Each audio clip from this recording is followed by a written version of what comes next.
So the topic that I have selected today is building winning teams.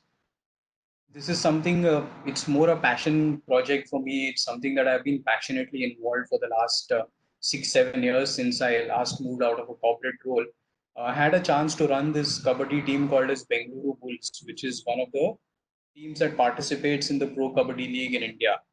Uh, it was something, it was a role that I was very passionate about, and I actually started the team with my founders, the investors who were there, and I started to grow the team since scratch. So that's why there's a connection which is very strong there. Uh, I also another role of business that I do in my own company is I do a lot of work with corporates where I engage cricketers with them for speaking assignments. So whether it's a sales conference, whether it's an employee engagement conference, whether it's an HR conference, there is a requirement for a lot of sports persons that they have where they call them for motivational speeches. So I actually curate sessions with the sports persons to suit what the corporate wants, whether it's motivating the sales team or whether it's having an outbound and just listening to a lot of motivational stories from these cricketers. So I work with a lot of cricketers, everybody from a Virender Sehwag to an Ajinkya Rahane to a Ravichandran Ashwin to a Rohit Sharma to many others who've played in the past, Sunil Gavaskar. We've done a lot of events with Sachin also for a lot of corporates. So that's where I actually derived that I could do a lot of learnings from these cricketers while planning the content, and then I could imbibe those into my own learnings with the Kabaddi team Bengaluru Bulls. So a lot of the slides here, a lot of what I'm speaking is going to be talking about my Kabaddi learnings while building Bengaluru Bulls as a franchisee, uh, and also a lot of learnings that I've taken from these senior cricketers from their time spent in the Indian cricket team or any other international team also. So when the biggest challenge that I could see when I was leading teams, even before the Bengaluru Bulls, while at Puma, I had a team that I was responsible for. Uh, a lot to do with what you do as a leader, that you build a culture for the teams. And thankfully, luckily, I had that chance to build at Bengaluru Bulls because we were building it from scratch. So if you don't have that kind of culture, when you're with somebody and you're thrust into a responsibility, it always becomes difficult to create that culture. uh, what you need is a lot of support from the senior management or your investors, or whoever you are going to be reporting into, to actually they allow you to build a team according to the culture or according to the kind of influence that you want to have in the team. I'm just going to put up a couple of charts, actually one chart in the next slide. I hope the audio and the video quality is okay and everybody can hear in there. Yeah, we can hear So this you is a clearly. chart that I've actually put into. Okay, fantastic. So here is just one chart that I had put in for the 6 year journey that I had with the Bengaluru Bulls. Uh, it's a very interesting one because when I realized at the start of at the start of the league, if somebody would have told me that building a team is actually much easier than rebuilding a team. So what I mean from that is when we started with season one, it was a fresh start. Everybody was on ground zero, and you were all competing on the same level. But as you see, after the first couple of seasons, we were at a complete ground. We were like even beyond zero, while the other teams had made a lot of progress because of certain situations, certain rule changes that happened in the league. So while we were a very strong contender for winning the title in season two, where we reached the finals and we had built a superb team, every ground base was covered. We were almost we were actually very close to winning the title there. Going back to a plate where you have to rebuild the entire team, that is where a lot of my learnings came. Uh, that is where I actually decided that we have to try and do something very differently. You have to try and stick to something that you believe, and then go for it for say 1 seasons, 2 seasons, and then try and win the title.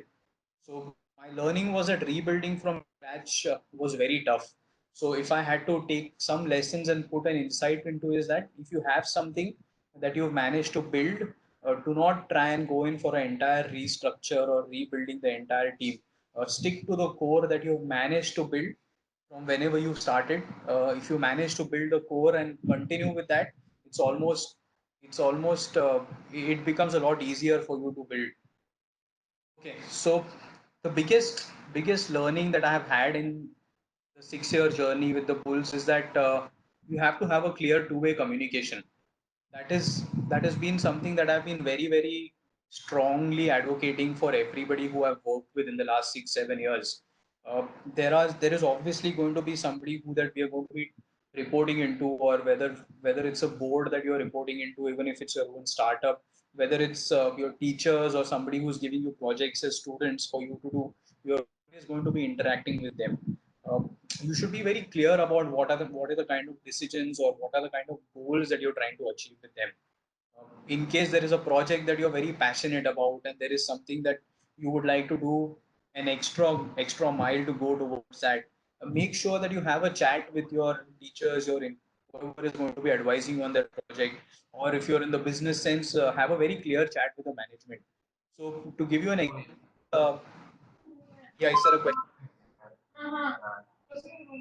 ஆமா நான் இப்ப கூப்பிட்டு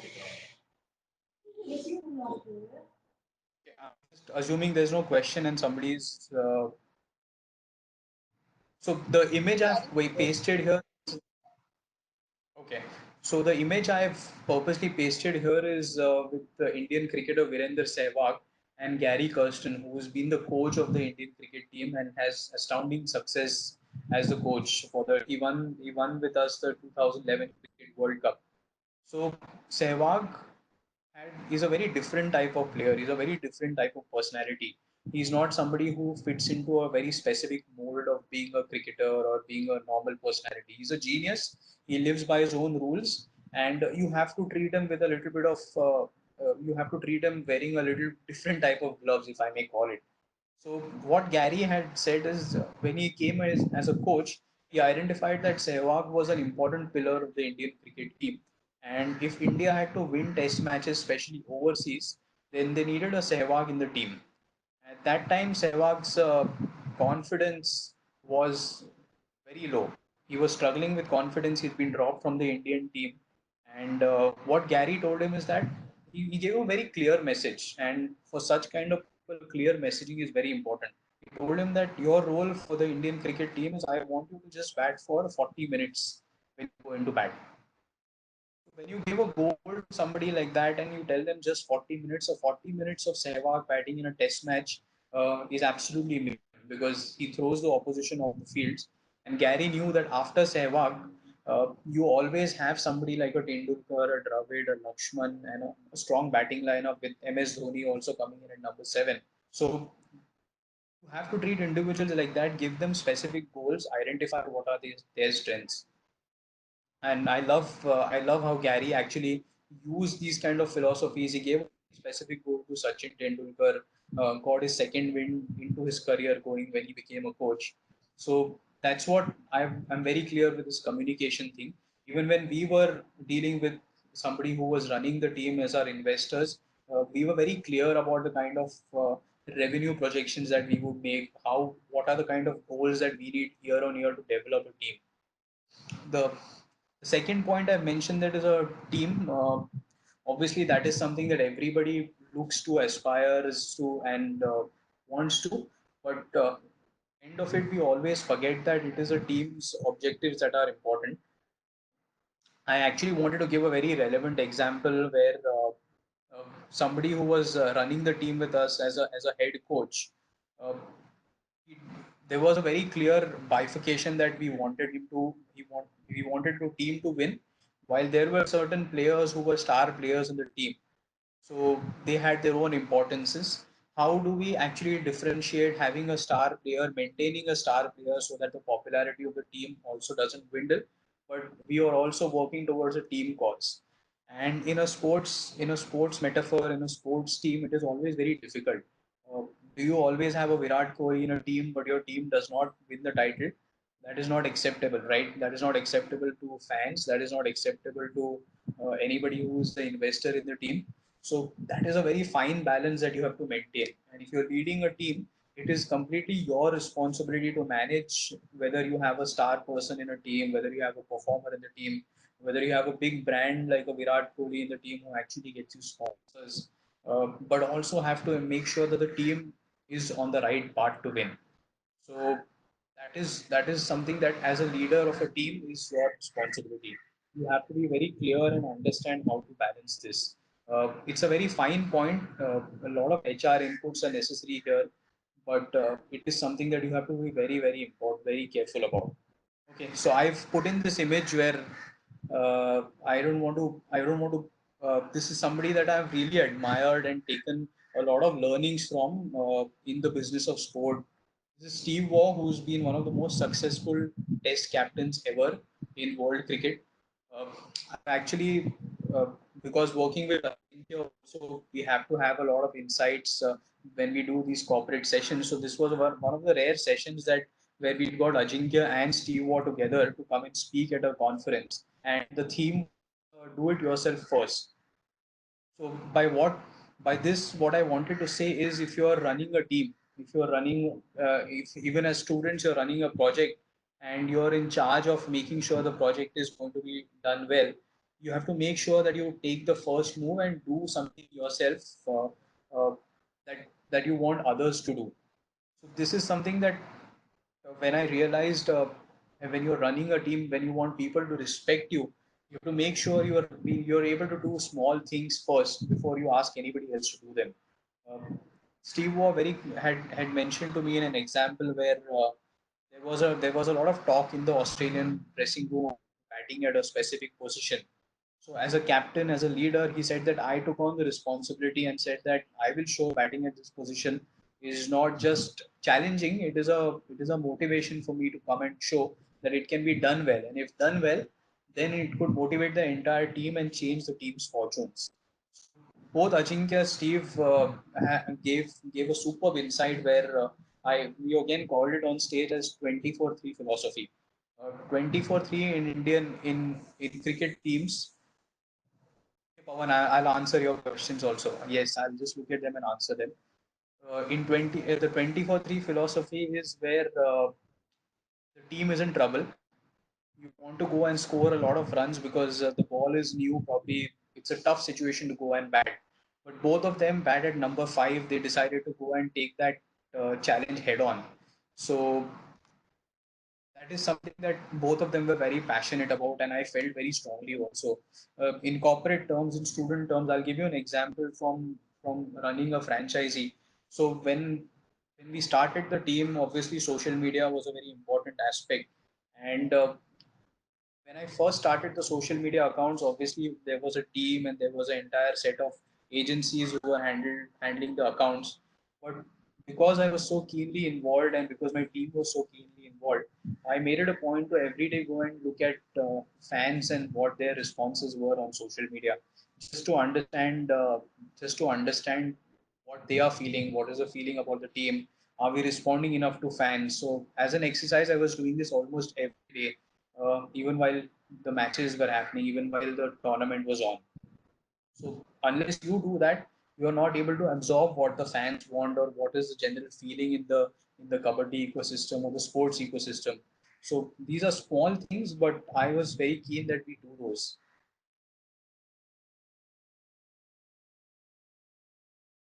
How to know the dedication? So a dedication is something that you have to judge.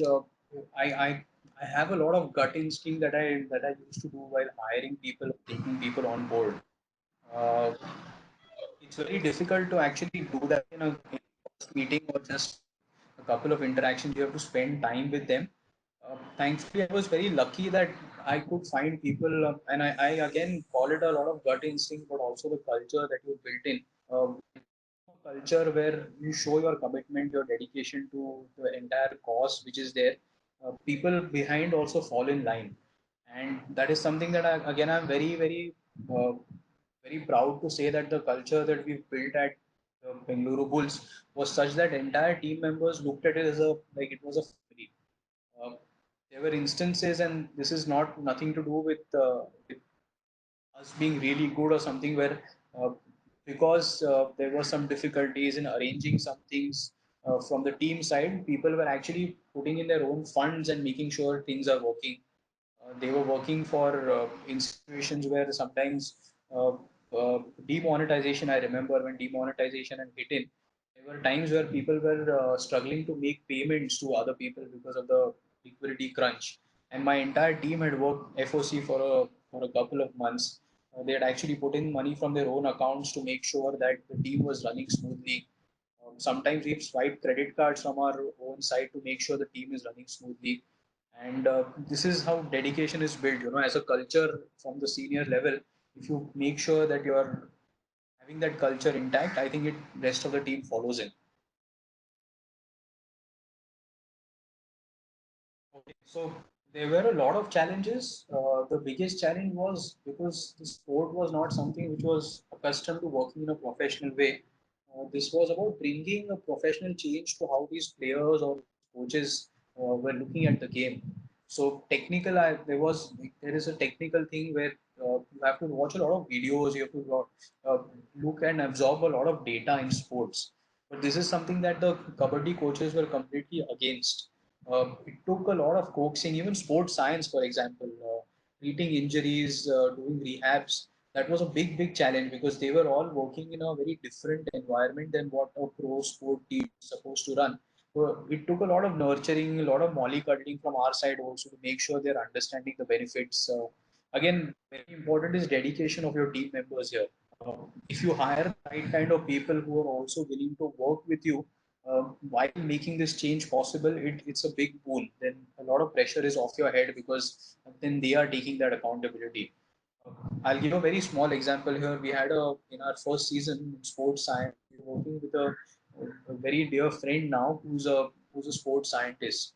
So he actually traveled with the team. He was one guy who was taking care of the whole team. At the start of the season, he had a lot of difficulties convincing them about small things like drinking a lot of water before going onto the field of play. And the players were reluctant. They were not treating him seriously. They were mocking him. But because he was a dedicated guy, he worked very hard. He understood the team culture. He bought into the team culture. By the end of second season, while he was with the team, players were calling him during off and seeking advice from him. So that was a big change.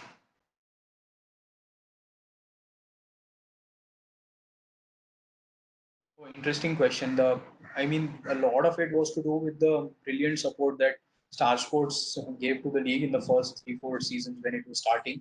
Obviously, the packaging and the television production quality that happened was outstanding. Because it was an indoor sport, it was a controlled environment. The packaging and the production were of a very elite class. The promotions that started by taking players and uh, by doing the kind of advertising that they did, it was outstanding. We were all blown with it. On ground, if a lot of people were not aware that kabaddi already was a very popular sport while watching with live audiences. So domestic games of kabaddi used to have audiences of 30, 35,000 at that time when it was not a pro sport. It was already a very popular sport. We just had to package it in a right way where we could build team audience, and Bangalore was a fantastic market for that. So obviously, yeah, we had to put in a lot of efforts while making stars from players, building their personality on social media, doing enough number of engagements at various levels, whether it's social media or it's, taking them to malls where your footfalls are going to be. But a lot of it was star packaging and obviously the love for the sport, which just got translated. So again, I've taken a lot of influence from how Steve Waugh built his great Australian team and made them an all-conquering team. As you're running a team, I'm always saying you take the tough decisions. You learn to take the tough decisions as you go along. It's okay to not be very popular as long as it's beneficial for the team. I've given two examples here of from Steve was learnings on that I've always incorporated into my own handling of a team. Is on the left, he's talking to this West Indian fast bowler who's a great fast bowler called Bertie Ambrose. At that time, Australia were challenging the invincibility of the West Indies, who had not lost a Test series for 18 odd years. So Steve was said that I wanted to take the first step and show him that we are not going to bow down or we are not going to be scared of them, even though it meant I got them angry. And here's a weird, wonderful visual. If you guys are sports fans, if you're cricket fans, you should go on YouTube and just watch this clip of how actually uh, the West Indian cricket captain had to pull off Curtly Ambrose from going and physically assaulting Steve Waugh. But this is how tough decisions are taken. You know, you have to actually stand up first and make sure that you're going in right, doing the right thing for the team. The image that I put on the right is of Steve Waugh with Shane Warne, and this is something that I wanted to ask Steve Waugh for almost 20, like 15 years before I met him, and I actually had a very long chat with him about dropping a player like a Shane Warne, who's a legend, who's one of the star performers in the team. I asked Steve Waugh a very simple question: how did you sleep at the night when you had to tell Warne about dropping him? And he said that I slept very fine, mate. I had no issues because I knew I was doing the right thing. The background of the thing is this was his team had lost two test matches. There was only one test match to go, and they had to win it to salvage the series. And what took this decision of dropping Shane Warne, who was also one of at one point his very good friend, and probably the biggest spinner, biggest match winners that the Australian team have had ever, and he dropped him for a test match, and this actually cost him his friendship. Shane Warne and him have never been on talking terms after, like good talking terms after that, even though they played a lot of cricket together. Warne is still he still holds that grudge with Waugh, and but these are the kind of decisions that leaders have to take sometimes.